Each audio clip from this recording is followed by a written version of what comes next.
Hypertension in young population along with coronary artery disease and higher heart rate के बारे में बात करने के लिए हमारे साथ हैं doctor Suyash Tripathi, consultant cardiologist, IMS BHU से। डॉक्टर, हम हाइपरटेंशन को कैसे परिभाषित करते हैं और हमें कब ये निष्कर्ष निकालना चाहिए कि व्यक्ति को हाइपरटेंशन है? हाइपरटेंशन का मतलब होता है कि जब हमारा ब्लड प्रेशर 130/80 या 140/80 से ज्यादा हो जाए तो हम लोग कहते हैं कि पेशेंट को हाइपरटेंशन हो गया है। तो हाइपरटेंशन बेसिकली हम देखते हैं कि ब्लड प्रेशर के दो पार्ट्स होते हैं, एक अपर जिसे सिस्टोलिक बीपी कहते हैं और नीचे वाला जिसे डायस्टोलिक बीपी कहते हैं। तो उसमें सिस्टोलिक बीपी अगर 130 या 140 ज्यादा हो जाए और डायस्टोलिक बीपी अगर 80 या 90 से मोस्टली 90 से यदि ज्यादा हो जाए तो हम उसे हाइपरटेंशन डिफाइन करते हैं। हाइपरटेंशन कई बार कई कारणों से होता है जिसका अलग से इलाज होता है और कई बार हम कारण नहीं जान पाते, तो वैसे केसेस में हमें डाइट और मेडिसिन से कंट्रोल करना हो। डॉक्टर, क्या हाइपरटेंशन पूरी तरह से ठीक हो सकता है? High blood pressure can not be completely cure in most of the cases, meaning that आपको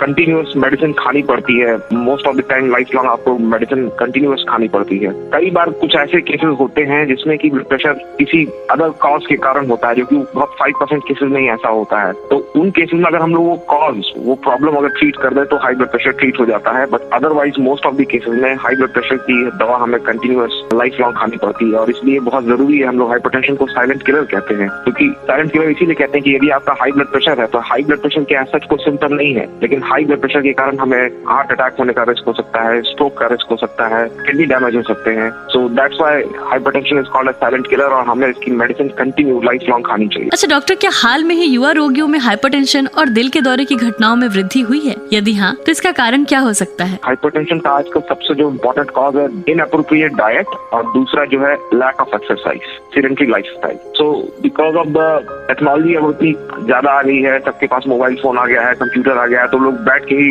सब कुछ करना चाहते हैं। जो एक्सरसाइज वाला पार्ट होता है वो नहीं करते हैं। स्पेशली यंग टीनेज ग्रुप के बच्चे जो हैं वो मोबाइल में बहुत ज्यादा इंटरेस्टेड रहते हैं और सोशल मीडिया पे कई घंटे अपना वेस्ट कर देते हैं, जबकि ये टाइम उनको जो है एक्चुअल स्पोर्ट्स में यूटिलाइज करना चाहिए, उनको एक्सरसाइज करनी चाहिए। दूसरा जो है डाइट में स्पेशली जो प्रोसेस्ड फूड खाते हैं, चिप्स वगैरह हैं और स्वीटेंड बेवरेज हैं लाइक कोल्ड ड्रिंक्स वगैरह जैसे होती हैं, ये सब जो है हमारे डाइट में हमें हाइपरटेंशन कराने में बहुत ज्यादा पॉजिटिव एजेंट हैं। सो हमें ये डाइट पे कंट्रोल करना है, वेट कम करना चाहिए और रेगुलर एक्सरसाइज करनी चाहिए। Public awareness initiative by Glenmark pharmaceuticals.